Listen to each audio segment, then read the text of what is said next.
Good evening. I'm Susan Ewing, the Maxine and Stuart Frankel Director of the Cranbrook Academy of Art. It's my great pleasure to welcome you to the 2019 Knoll Lecture, made possible through the generous support of Knoll, the eponymous furniture and design company who has had a long and unique relationship with Cranbrook. On behalf of Knoll and the Academy of Art and Art Museum, it is my great honor to welcome David Bright, Knoll's Director of Communications, and welcome him back to Cranbrook. Welcome, David.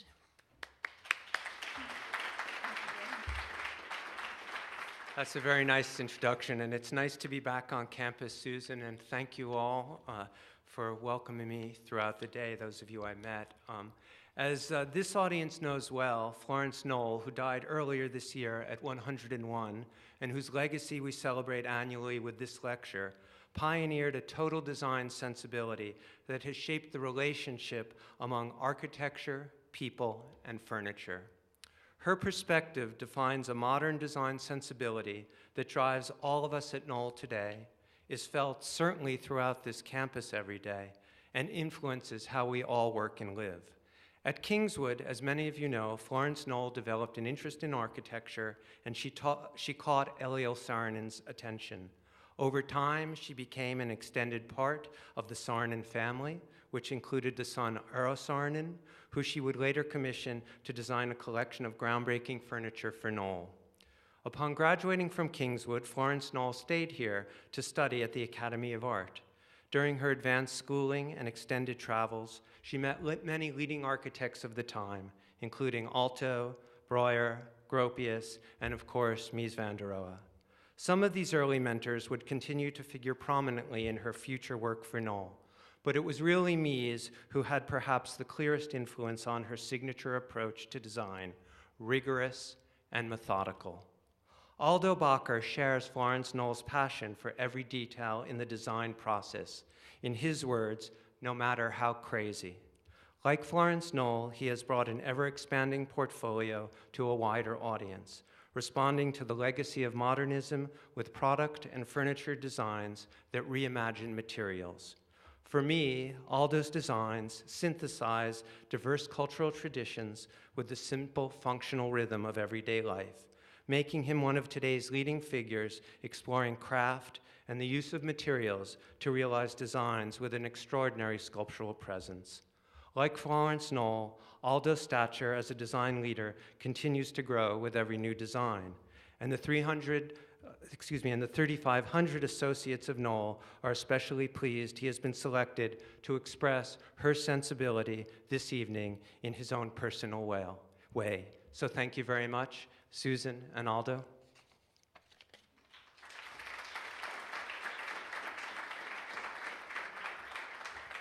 Thank you, David. It is truly difficult to imagine Cranbrook without the legacy of Florence Knoll. Now I'd like to invite Scott Klinker, the Academy of Art's 3D designer in residence, to come forward to introduce Knoll lecturer Aldo Bakker.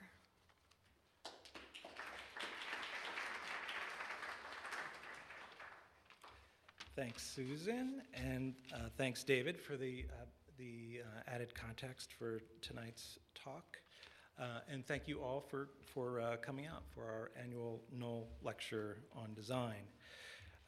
Tonight's lecture was preceded by a day of enlightening discussion in the degree show, reviewing the work of our 6 graduating 3D designers. We were lucky enough to be joined by Aldo Bakker, Francesca Falzoni from Carpenters Workshop Gallery, who also needs a thank you for being incredibly helpful in bringing Aldo here today. Matilda Krakowski, designer, visiting professor at School of Art Institute of Chicago, and one of the founders of Basel Depot in Europe. Thank you for joining us. And yeah, we had a great day of discussion in the museum. So I'd like to take a moment to thank our guest critics for their incredible generosity in sharing their insights with us today.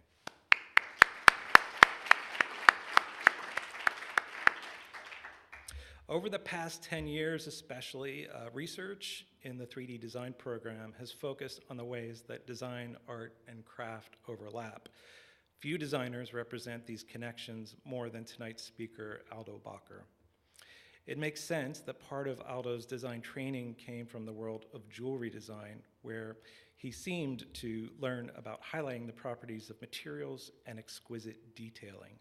Today, he brings this sensibility to another scale to make porcelain and metal tableware, wooden chairs and benches, marble stools, and other abstract furniture typologies in a variety of materials that often defy easy categories. It's, however, easy to imagine Aldo's objects as something more like characters with their own sense of being. Aldo's practice is based in Amsterdam. Many of his works are unique pieces. Several are produced in small editions. Next to his independent studio production, he's been commissioned by manufacturers like George Jensen, Character, Sèvres, and Swarovski. His work has been acquired by major museums throughout Europe and the United States, and he's been the recipient of numerous awards, including the Wallpaper Award in 2011. So without further ado, please help me welcome Aldo Bakker.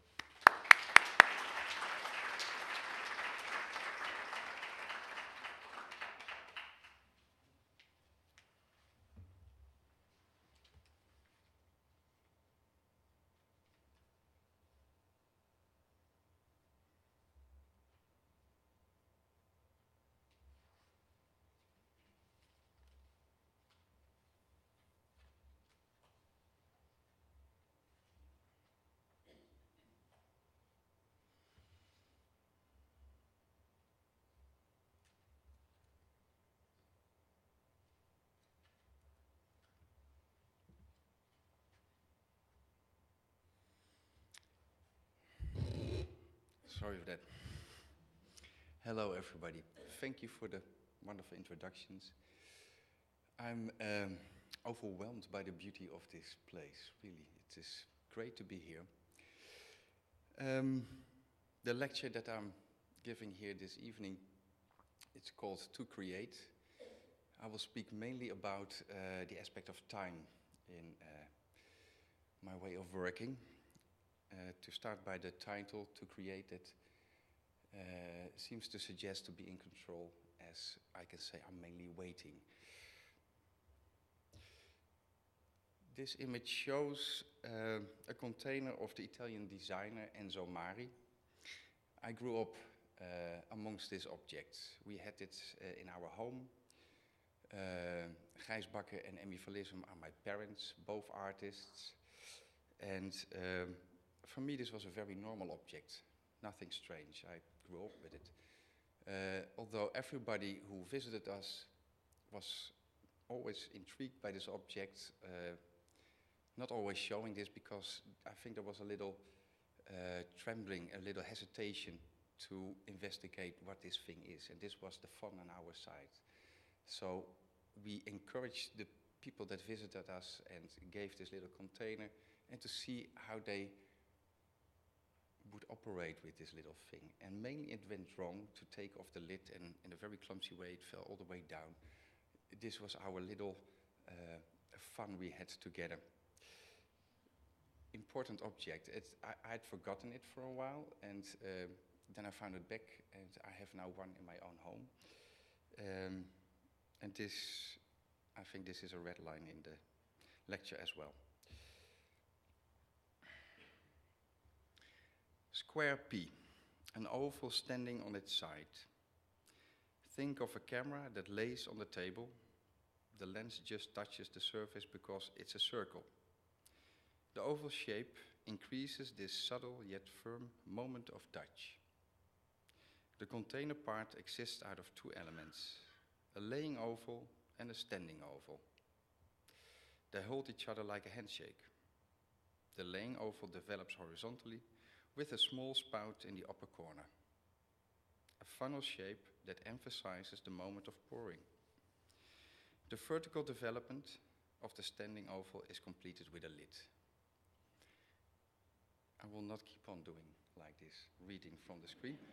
But I wanted to share this with you, as these are the little stories I write myself when I try to make sense about the objects that I create. 1.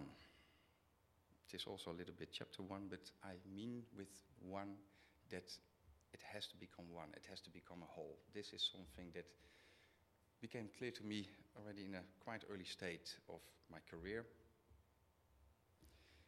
And I will try to explain what I mean with that, with 1, what it means to me. This is a sculpture of Constantin Brancusi, very important to me. I almost grab every chance to see his work, and it always puzzles me. It is a beauty. It is very seductive to me, and I never get a grip on it. So every time it's a new riddle to me to look at the works of Brancusi. This is 1, not only because it forms a unity with the pedestal, but because it is totally complete. Nothing to add. Very good.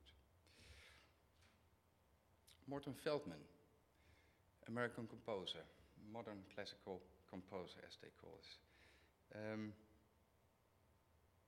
Why Morton Feldman? He composes pieces with just a few tones that he collects, and one of his challenges is concentration, time. How long can I keep the listener concentrated to my composition, only playing with a few tones that are every time recomposed, and that's it. So it exists out of few tones. It is absolutely 1. It doesn't matter if it takes a composition of an hour or 8 hours. Watering can. This is a piece I did for Thomas Eijk. It's part of the Copper collection. Thomas Eijk invites artists, designers to work with. He chooses a craft or a company, a special company, a material, and then you're free. And he gives you all the trust. Wonderful collaboration. Watering can is one of my early pouring vessels. By now I've done many, and I think I will keep on going on making many. It's a very welcome theme for me. I show this one here because I question every time the handle, the container, the spout, the basic elements of a pouring vessel. And in this case, what I did, I gave everything exactly the same size, and I made everything open. So handle, container, and spout all become container, all become handle, and all became spout. 1. A very small sculpture by Constantino Nivola. This is almost nothing more than a lump of clay. He did a whole series of this. I find them very beautiful and sensitive. The only thing he did was, with a few pushes, he manipulated the material in such a way that you immediately recognize a bed and sleeping persons, sometimes 1, sometimes more. So, performance and material 1. Time and making, or making time visible. I already said that time is important in this lecture. It's our struggle always. We have a totally different pace in the studio than the time which goes much faster outside the studio. Every time this is a shock. It's every time again a challenge how to find a bridge in this.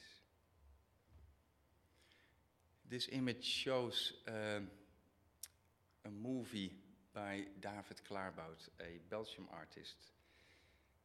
I saw this movie in the Pont in Tilburg. It shows, I should say it different. When I saw it there, I was looking at it as I was intrigued by the beauty of it. And only after a while I realized, when the camera was going upwards and I didn't see any traces of whatsoever, that I was looking at something that was not really real. What he did with his team is that he made a real-time movie of the Olympia Stadium. And what the challenge is that this studio will keep on feeding this real-time of this real-time video for 24 years, making a suggestion of the decay of this piece of architecture. So you have the real decay of the stadium, and then you have the digital version. And then it's up to somebody else in about 24 years to take over of that is the end. A small sculpture by Vijay Selmans. It's here because when I saw this for the first time, I didn't really knew what I was looking at. And this also resembles for me the beauty of making. This is acrylic paint on balsa wood. It's a small sculpture. It's a perfect mimic of a little gum. This is what making can do. Very decisive. Soy pour. Another piece I did within the copper collection for Thomas Eijk. It speaks also about time. What I did is that the container, you can't see it actually very well from on this image, but it lends a little bit over as already a suggestion of where the pouring goes to. It forms a little oval down below. It presses it down, so the weight of the container flattens the spout. It continues into a circle, a little tunnel, and then an open part, and in the end a line. So I visualize time by giving the drip over this bridge onto your plate. So you can pour something very specific over a certain length.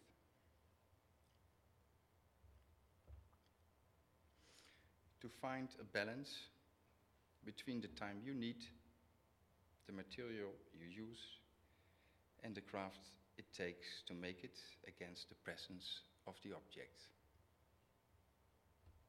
I will try to explain. Wait, wait.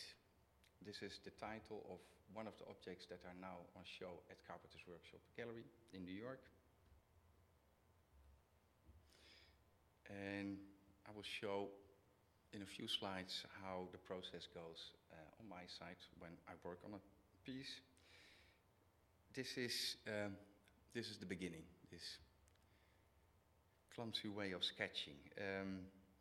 It always starts by form, in my case. I collect forms everywhere. My daily surroundings are, of course, very demanding of that. That is what I see every day, always.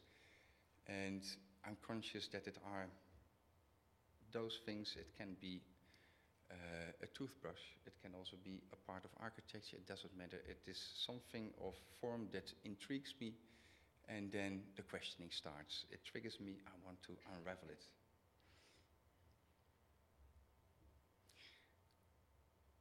Then, when I have grip on what I'm fascinated by, I start to make technical drawings. Well, this is the last phase, but there are many phases in this process of technical drawing. So there are endless pages of where I redraw these forms and redraw and redraw and redraw and redraw until I find the right balance between the components that I've brought together.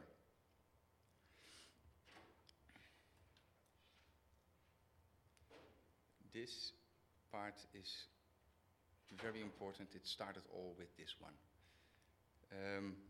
Speaking about time, I think it took all about 3 years to develop the design of this one. It has, in that sense, a long history. First it was called Fly. The first title is always very silly. It is just something that reminds me of, and then I have to find a title to save it somewhere in my computer. It was very skinny, but it was all about having this spine where everything came together, and from that point they should all go their own way. Later it became Toad, because it became fat, it became heavy. I didn't like that name, and so I changed it into Weight. It is heavy, because we have a stone version, and I also say weight because we also have an urushi version, and that speaks very much about time. This is the last stadium by us in the studio. This is a 3D render. I show it here because these are the images that I look at the most, because it takes so long before a piece is made. So this is also always a little bit tricky. I get very much attached to those renders. Well, this is not reality.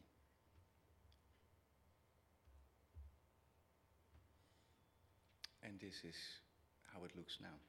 So this is the Urushi version. We made use of a special technique called Ishimei to tell something in short for the people that don't know what Urushi is. Urushi is 100% natural sap or resin that you extract from a Urushi tree. You can find it in all Asian countries. We make use of the Japanese version of this. The Japanese brought this to a perfection which is unbelievable. And it means that you, the base is, by the way, it's from a foam, it's called pear. It's neutral, it's nondescript. They used to always, in Japan, they make use of wood. I do not make use of wood because you cannot find old and quiet wood in Europe, and also not from this size. If you construct it out of components, it will always shine through the lacquer after time. So what we use is a foam, which is nondescript, I said it already, so no problem to encapsulate with the Urushi. And then a long process of applying, ascending, 60 stadia like that, and then you have something which I think very beautiful. But you have to see this, of course, up close in New York. Swing. We also had today a student with a swing. This is my swing. There it is. Also, this has quite a history in the making, not so much in the design. It went quite fast what I wanted to achieve. I was fascinated by the repetition of those 3 arc shapes. Very important is the little sharp line over there, which gives a hint of that it is a seating. It leans only on a 0 point on those arc points, and there is a little hinge hidden in the wood, and that's actually where all the time went in. This was incredibly difficult to come up with a hinge that is strong enough to carry this, to keep it at place, and it was my wish that you could swing, as it suggests a swing. So the seating goes up and down, and the legs, they can turn around their axis. So it was a very complex movement, and I had to fight a lot. The company character was already mentioned. It was for a year, it was part of the collection, but it became too costly and too difficult, so I decided to take it back and to go on myself. We approached an engineer, and my steady craftsman Rutger Graas, who does all the woodwork, they collaborated on it, and we made it, so now it's there. After quite some years, very happy. The material is maple wood, by the way, and it is treated with iron sulfate, and it gives this green tone to it. This is another angle of the piece, and this was taken from my retrospective in Granonu, called now SIT in Belgium. And on the left you see a square pour again from another angle.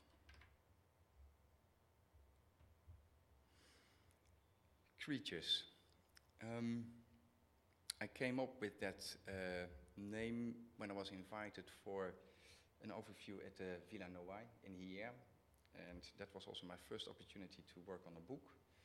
And we had to think hard how to describe, how to find a word to describe those objects that I always make.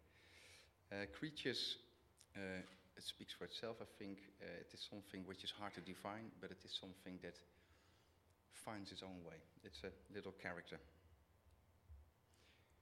And this is one image of the show over there. This is a porcelain water carafe. The biggest difference from a normal carafe is that it's not standing straight up. This one is laying down, horizontal. And because of the little bridge down here by the spout, it keeps the water inside, and you have to, or you don't have to, but if you are intrigued by this piece and you would like to have it, it requires a new way of handling the piece. You have it straight upwards when you fill it, and then it's the weight and it is the sound of the water that goes in, and you have to do it a couple of times. The third time it goes wrong. Second time you already know, okay, now I have to stop, because when you put it horizontal, that not the water comes out. So also to give other senses an opportunity here. An important work, Tonus it's called. It's a new edition. This one will go on show in about a week by Friedman Benda. We were invited by Libby Zelles, curator. She was invited by the gallery to make a show about my generation. So many more artists are there. It's called Accelerated Generation. I show it here as this was the first piece, I think, where I was, yes, there was a wish to create something where you can sit on, but I gave myself the liberty not to start with something that you would expect to be a stool. If I try to explain a little bit, it has 3 lines if you see it from the outside. The middle line, that is the basis, let's say. That is a mirrored line, both sides exactly the same. Then it has this upper part, the very voluptuous upper part towards us. A curve which is naturally there, just as this curve, so it is not a seating, but it is just part of the whole being. And then there is this down part here, develops into a double leg, and here it becomes one leg. And again here, it's a 0 point. This is something that comes back in my oeuvre a lot. And it has a direction. It likes to wanting to move forward. It's something strange. It's, if you have it in your home, there is at the same time a quietness in the piece as that it wants to move. This fascinates me.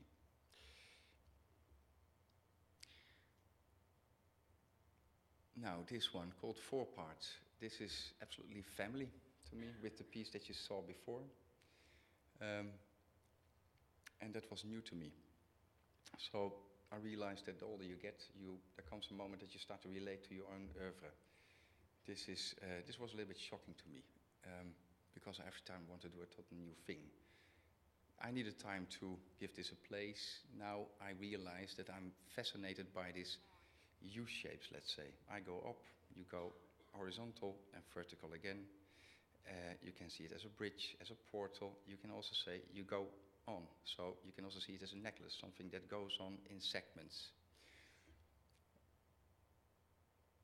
This is made from a blue marble coming from Sudan, and this is also on show now at Carpenters in New York.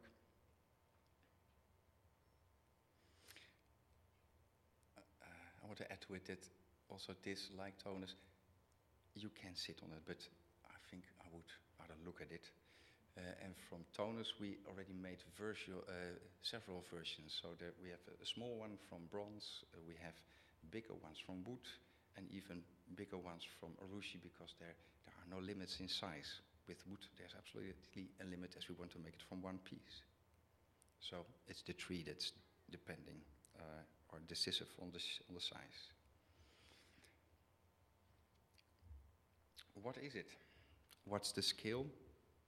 What is it for?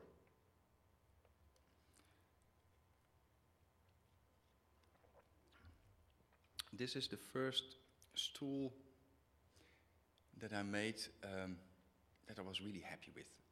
There were some attempts before, but this was the one that really felt okay. Not at once. I made a little scale model, 1 to 10, and I had to forget it. So it was standing in my cupboard, and I think 1.5 years later, I started to like it, and slowly became a very important piece to me. It has to do with the combination of the elements that you have. Again, a very big part, the voluptuous part, which is ending in 2 points.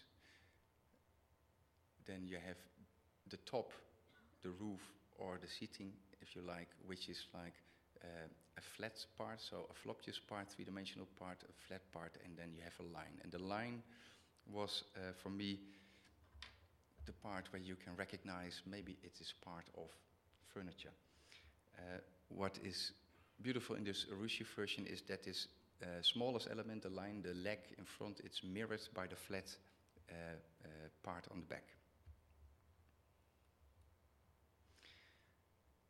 3 down, 1 up. This is maybe the most clear chair design I made till so far.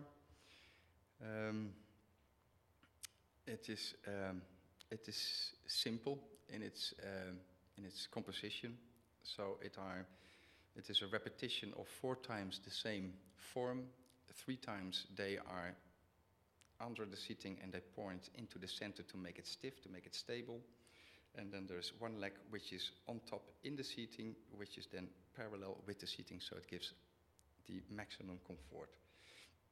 Maximum, I say. That is not much, but if you have it behind your desk and you need to work, it's fine, it's perfect. So you can see it as a stool with a little support if you need to rest for a little bit.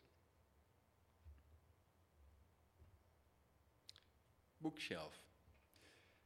This is a work of Jonathan Meek, a graduate from Cranbrook, that I met for the first time at Villeneuve. I was immediately impressed or intrigued by his work. By then he had only a few works, but it was absolutely something of his own. It is also a coffee table, or it is a coffee table, sorry. It is a coffee table, and it becomes a bookshelf if you put another part on top of it. He speaks of open objects, and that fascinates me. I think it could be that that is the opposite of what I do. I always try to close the circle by every piece. And that doesn't mean that it can't have another life when I'm ready for it, but I need to close it. In his case, it is more the combination of elements and the openness of the composition and how he treats his material. If you imagine the finishing of the top, that it is not there, the piece would be totally different. It would be a little bit naked and a little bit disturbed in its cutout of the plate. So this sanding, I think, is very important. And of course, those screws over there. Everything is visible and is an important part of the whole. Arise, to wait for the moment that I'm receptive for what I feel. So this is actually the explanation of the title of this lecture. I don't have so much control. I want to have control, but there's not so much. And what is especially in clients is if you strive for beauty or for poetry, that doesn't work. So you need time to let in to your system. Time is so very important. You cannot speed it up. It has to come by itself. That's what I mean with this. This is a hand drawing. These are the drawings that I made many years ago. This is a piece out from 1989. And it's called Maple Bench, because I made it from maple, but it can also be another kind of wood. It is important that it is a quiet and a dense wood. The drawing would disturb the subtlety and the quietness of the piece. I show it here because it was back then my first design where I made a sketch, and that did something with me. So that woke me up, and I allowed myself to bring it further and to accept it as a new work. And it is all about those elements that you see over here. So it is from the front, it is just a simple U shape. There you have it again, this bridge. But it is with those little points, and at that time I had to come up with a way to legalize those little decorative elements. I thought if I take the material away of those parts, it is softer. And then it's especially about the middle part, that stays over there. That's of course not needed. But then I thought the composition is asking for it, so I let it there. This was a moment of freedom at that time. And the same happens with the legs.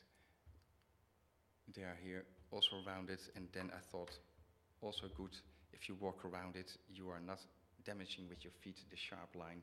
So the quarter of the circle also has a function over there. So I was really struggling with what am I allow myself within a composition, within an object, and I was every time trying to find arguments for it to may exist.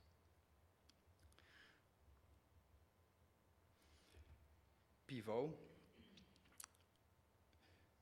This is one of those happy moments that it came fluently. I didn't work long in this piece. It was a sketch, and I would explain it as a base. So this circle or this spiral shape sits on its own base. You have here a lid that hangs on top. I see that as in relation to this part, to the base, which you can't see well here, but here there's a little sphere which functions as a hinge. Very important, as I do not want to make use of an existing hinge that would give, I don't know, then it would be connected to a certain moment in time. I don't want it. I want those objects to be free. And this has relation then with the little dimple that you see over here. So then I imagine I take this one out here and I put it over there, and then it's good. And this dimple, it sits also on the other side, and when this is standing on the table, it is around this big, you almost automatically go with your hands and you put your fingers in the dimples, and you tilt it forward, and when you do so, the lid always stays on the same place, and that's what it does. It's also now on show in New York. The material is silver and gold.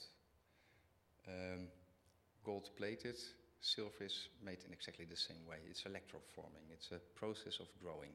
I use a lot of this technique as it gives me an enormous freedom in form. It has to lay in a bath with water. You put silver by it, or gold, or copper. You activate the molecules with electricity, and they swim to a little wax model. And after 5 days, you take it out, you clean it, and you pour out the wax, and there you have your object. Sounds simple, but it's actually not. And also this I want to show within this chapter, a beautiful still life of Francisco de Zurbarán. I love still lifes, not only because they are very quiet, but especially because they are so intense. What I like so much about still lifes in general, but especially about this one, is that the subject is so plain, it is so everyday, but it is the focus that is needed. So this can only be so good and so convincing if you almost, as the artist, crawl yourself inside those pairs.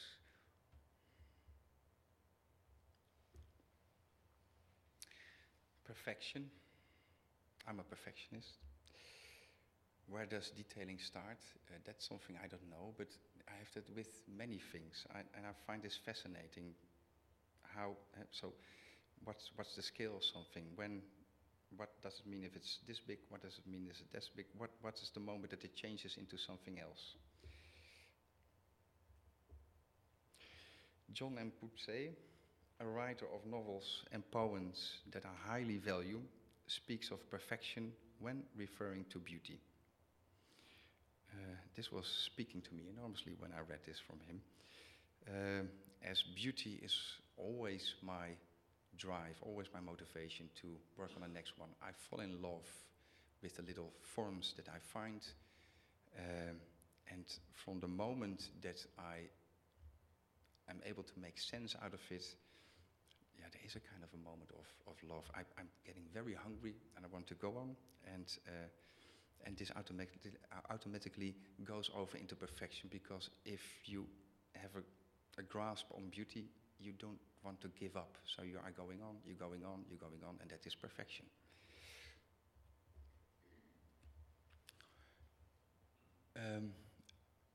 a vessel or a container by Geert Lap.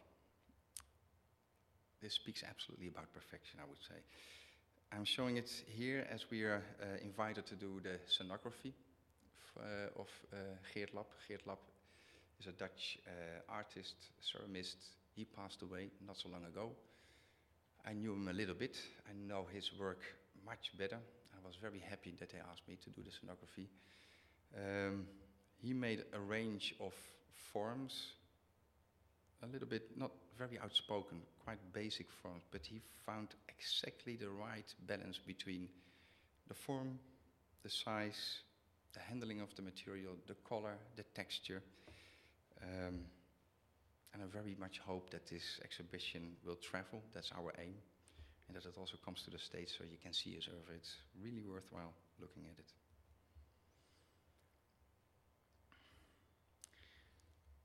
This is again a render. As at that time, I think the photo, or I was not really agreeing with the photo showing the beauty of the real piece. The real piece is made of black Belgian marble. But I'm also showing a render because in the render, of course, everything is perfect. And sometimes we're also warned by the craftsmen from, please, don't show us those renders because we cannot live up to the expectations that you create with those renders. And what I make, that can only be a little bit less than this render. Also, Sitting Table has a longer history. It has a brother or a sister, I don't know. It's called Anura. You can find it on my website. It's a piece I'm happy with, but I always also had my doubts. It's a little bit slick, maybe, a little bit too aesthetic. And when I saw a photo of the making of it, it's made from wood, from Rutger Gaas, I saw a rough version being very plump, a little bit silly, and that became appealing to me. And this one rolled out in the end. But you can't maybe good see from here, but it has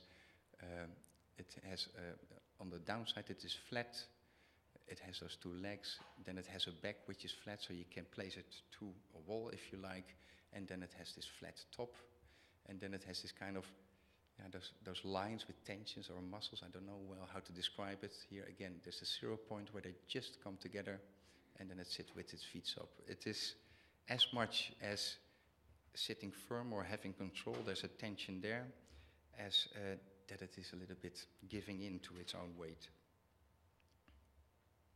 And this is the Urushiya version of it.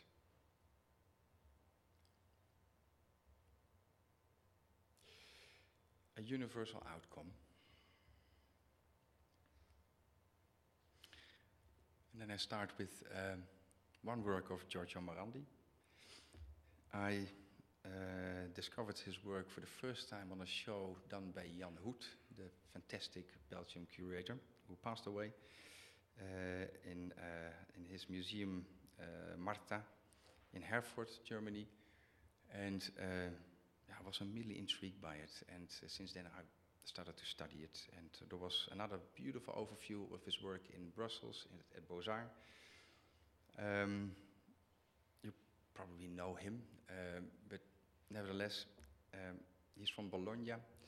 He lived almost his whole life in the house where he was born, and he had a few pots and cans and bottles, not important, not outspoken, not very expressive. And the only thing what he did is to rearrange them daily or whenever he wanted to make a work. The light shines different on it, the shadow is different. Then you are receptive for this color, then you're receptive for that texture. So only with a few means he has created a whole oeuvre that in the beginning you could still recognize pots, and in the end this is for me a building. Every time when I see this image I see a building, but it is a little pot. It speaks about really imagination. So it is not about the things that you collect around you, but it is about how much that you can see in the things that you surround you with, and to re-question them, to reinterpret it. And I think then you unravel layers that are also surprising for yourself. It has nothing to do with the moment, with the time that we live in anymore. It becomes to stand on itself. This is a work of mine. It's called Salt Cellar. It's part of a series of 5, which I also did, by the way, for Thomas Eijk. This is porcelain, black porcelain. There's pigment in the paste. And what it mainly is, it's a combination of a container form and a plateau or a display. You pour the salt on the display, you tilt it backwards, and the salt goes as a funnel into the container. And if you want to make use of it, you tilt it forward again, and you tick a little bit on the container, and it comes out. If you have it in your hands, you see that the whole form is all about this moment of receiving and giving. You can also tilt it from the side. I've made the curves in such a way that it just goes well. You can also lay it on the table, you take it off the plateau. Similar forms. So there are, of course, many of these forms where a combination of a flat part and a container part or a voluptuous part are. This is one of the many works of Carl Aubock. For the students who do not know him, I invite you to study his oeuvre. It is great, or it is a family, I have to say. Many beautiful works which are somewhere in between small sculptures and witty and funny functional objects. These are book rests. A book rest is maybe not so popular nowadays to design anymore, but I'm showing it here because it is, of course, not only a book rest, it is also the combination of this heavy black body and the beautiful high gloss flat bronze part. Again, another container and a plateau next to each other. And this is from Karel de Basel. It's a Dutch architect. It's an old work. It's made from pressed glass for the Leerdam factory. It was, by the way, this Leerdam factory that really triggered me to start designing. That was at the age of 16 when my parents brought me to an exhibition of this beautiful, fantastic company, which is still there, but not that active as it was back then. This is an ink pot, also something we do not use almost ever anymore, but you can also make use of it of a different way. For me, it is especially important how all the formal elements work together.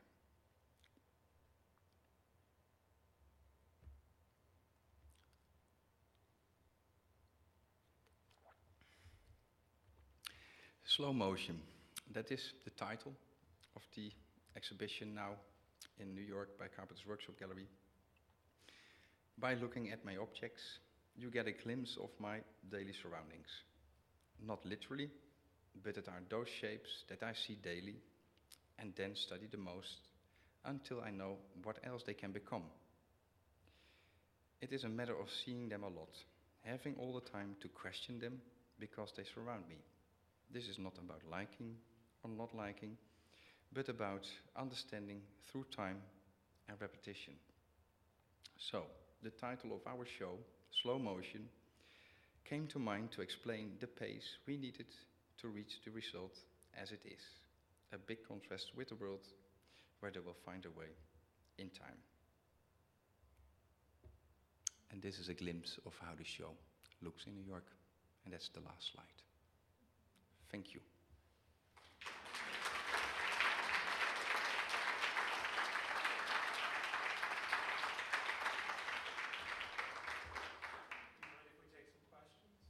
Not at all, please. So thank you again for giving this wonderful presentation. So I'm just curious, in our conversation today in the Art Museum, you brought up the moment that you realized that a work is finished, or the work that Yes. the quality that speaks through that says it's ready to be in the world. So I'm just curious with a lot of your objects, or maybe give an example of a moment in one of your pieces where it really signaled that it was done being developed and ready. If I can give an example. I gave many. No, So maybe this is personal. I work as long on an object until I think that all the components that I've collected that are in balance with each other. And that's what I do every time, again and again and again. And it's my hope that for everybody that when you see it, that it is quiet, that it looks natural, that you are not thinking immediately, oh, but if the leg would be like this or like that would be much better. If that is the case, then that I would feel a little bit of pity. So that's what I mean with that. But maybe you should give an example. Yes. I was wondering if you could talk a little bit more about your process. So you've shown us some of the drawings and inspiration, and then some of especially the digital images, and then the final objects. And so I guess I'm curious about what happens between the digital images and the physical stuff.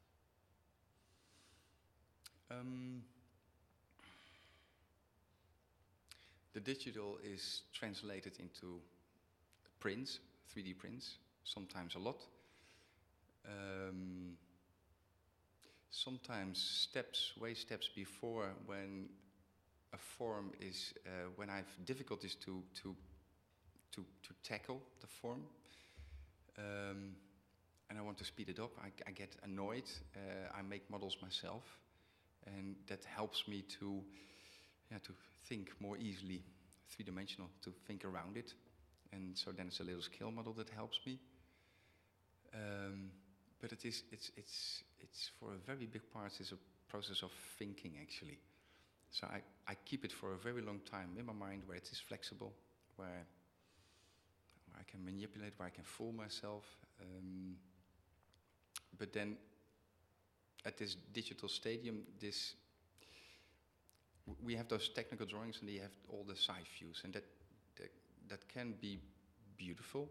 When we translate it into 3D, it's not always the case that it still works. So also that is then a very long process of building it in the computer, and big shock, not good. You have to forget it. You have to start again.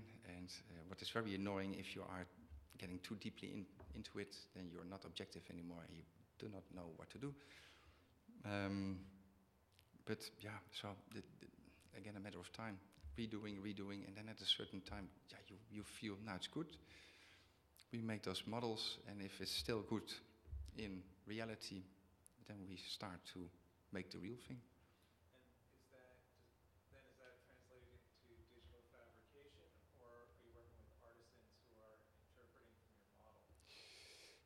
Both. Yeah. So that are artisans that are working with CNC machines or a robot arm. In Italy, where all the stoneworks are made, that's also a machine that is standing there. But that's only a part. I'm very happy with the part, because it feeds my wish for control, my longing for control. So it is an exact mirroring of the digital drawing that we make. But they always stop. So it is, they always leave a layer material around it. As I mainly work with, actually almost work with only with natural materials, the machines, they are of course not sensitive for the material. So there's always a last chapter of hand finish. And this is very important. This is really very important. And this is also the moment where everything goes wrong. And so I'm very happy and grateful for the craftsmen that I work with, that we almost don't need any words anymore. They know how I understand, or how important the clarity and the tension of the lines is for me, and also when you reach this 0 point. So, yeah. Yes? I want to go back to a question about something that the three of us discussed when we woke up to the prints. Tell me. I didn't see a show. Slides or no? No. Oh, sorry. The Okay. conversation Yep. I didn't see a show, but I know you since a while, and I follow you on Instagram. Interesting thing is that when graphic designers, for example, use a pen as a relation to a scale on a picture, what you do is you withdraw from it entirely. There's always this kind of sense of isolation and mystery Yeah. around the object, and you only know what the size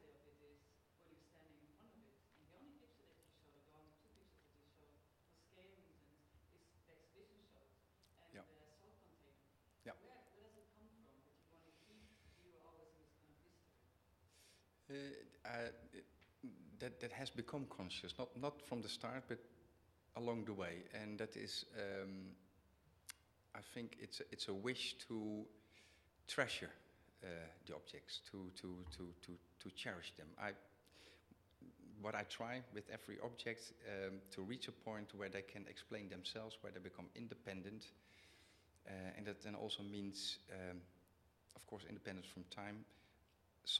In the case of Arushi, also with independent from material, because you see a color, you see a texture, but you do not know what the material is. And that has to do with the wish that if I'm doing my best and I manage to come up with a form that becomes independent, then it can last and then it can outlive us. And then I also imagine that what if we don't know what happens with us, and those objects, they are very sustainable. So what if there's an epidemic of, we are living in a very unsure time. If somebody finds one of my objects in 100 years of time, or maybe even 1,000 years of time, we have new rules, new ways of living. We surround ourselves with other objects and products. It would be very painful for me if this object for me doesn't make sense anymore. So I want to free them from time and moment. Well, as you said before, you wanted to become fun. Also, yes, yeah. I think you was first. You say in your pursuit of perfection that it sometimes takes several years to reach a finish. And how many objects or works might you have at that going on at any one time, and what determines which one you work on? It's all a matter of feeling. So I used to work always on one object, but now there are many at the same time. And so I can switch from one object to another, and I can't say anything more than there's always a moment of where you feel, yes, now it's time to go on with that one, and then it works, hopefully. And if it doesn't, then you should immediately leave it and go on with something else. Yes. A lot of your objects, I feel like they are born organically, and they show they're relative to like earthly and visceral shapes. And in the process, you talk of perfection and the different materials that you use. Do you find, because it seems there's a paradox there between the actual aesthetic and the product, the materials that are used? Do you find that it imparts a sort of preciousness on the objects which hinders utility? And does that tend to bother you, or is that okay? No, I think it's more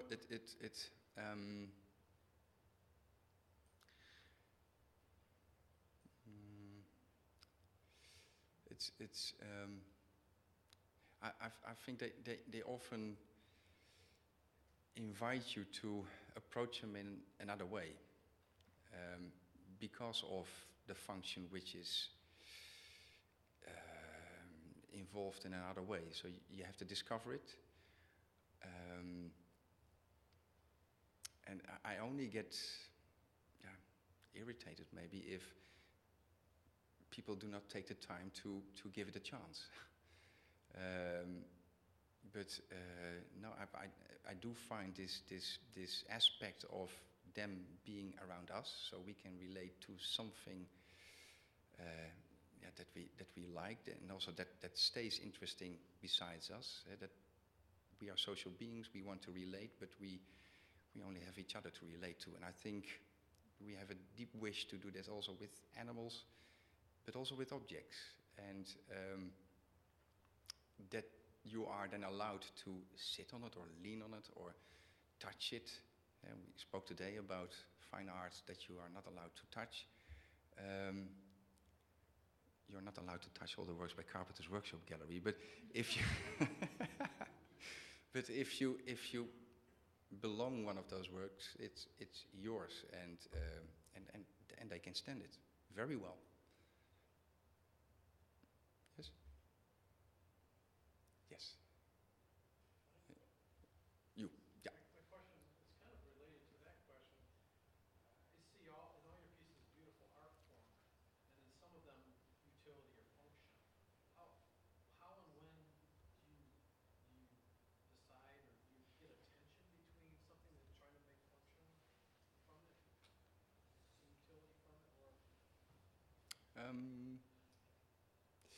It's in the pouring vessels. It's very much a combination of finding my form together with imagining of how the powder or the fluid runs through the object. So that's a collaboration, a dialogue between what goes in and what is the container that receives it. And then you have to think of how to receive and how to give. So that goes hand in hand with the works where you can sit on or eat from, a table or coffee table, whatever. I want to stay away, but this is now an explanation. It comes from a feeling. But my explanation about that is that I want to stay away from that what we recognize as a seating or that what we recognize as a table, as I have the feeling that I trap myself into a discipline which is great, but I want those objects to be free. If I want to prevent that you have a lot of nonsense, a lot of baroque, and in the end just becoming a recognizable chair, which you see quite often that I don't want. You were first, I think. I'm curious about the places where your objects, where the person who uses it needs to discover how it works, or discover a function for it, or how it functions, like the salt cellar or the horizontal pitcher. Or, Yes. what is your thought on that? Are you trying to engage people in this place where there's room to discover, or? No, I sometimes get a reaction back from people that bought it, and then they explain me how they make use of it, and that's very nice to hear. It goes in that way. Yes. With your theory of time and how it relates to your work, how do you negotiate your deadlines? We always try to stay away from that.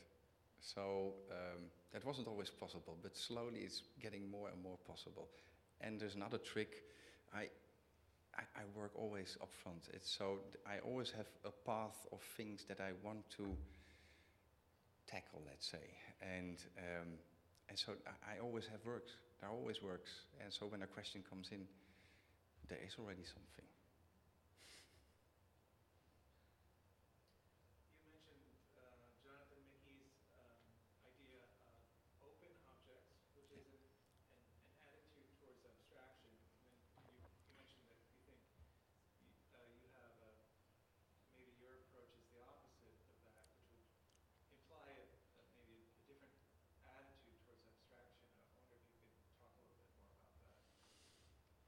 Yeah.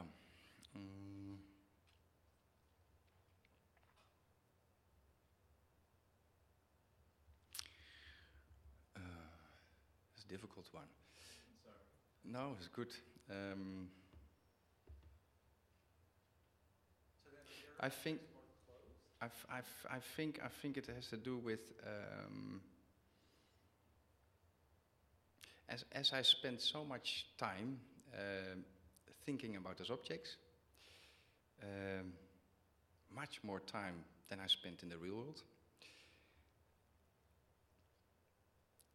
It has to mean something in the end. So I'm trying to convince myself. So I really want to do good. That is what I try, and I think it gives me an enormous sense of fulfilling if all really makes sense in such a way together that you almost don't dare to touch it anymore. From now, this good, perfect. I think that's it.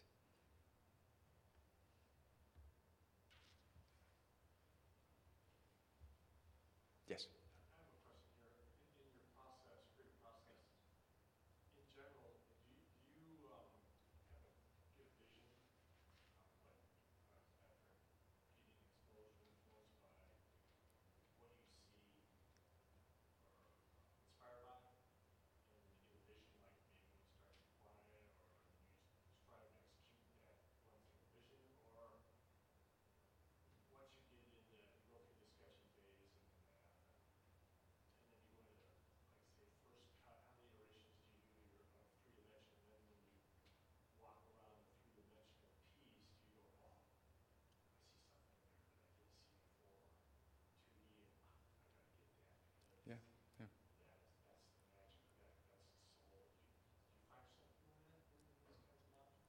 Yeah. That happens absolutely. No, it is always totally different from the moment that the object is really there and I walk around it. And I already have such a moment on the computer when we feel, yes, now it all makes sense together. But then when it is really there and you walk around it, and then you have to deal with distance and with size, with scale. It's yes, yeah. Scale and 3D presence it strikes us. You allow yourself time to modify. Oh yes. Deviate Yeah. from the original vision. Yeah. Capture that. Yeah. Yes. My question is about authentic versus counterfeit.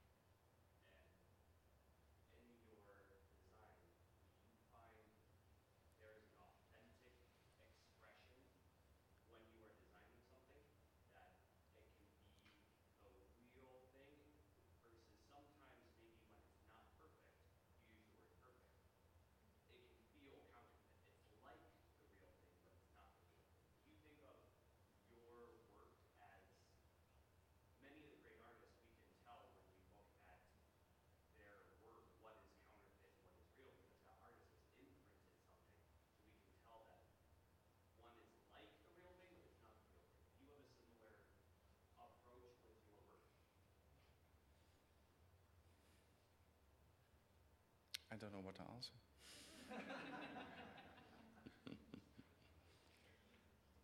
Can you rephrase, maybe? Sure. Is there a unifying idea in all of your design or work that you say, we know that this is yours and it's authentic because it focuses, it centralizes around this. And if someone was to come, say, 50 years later, Yes. say, no, that's not his work did this.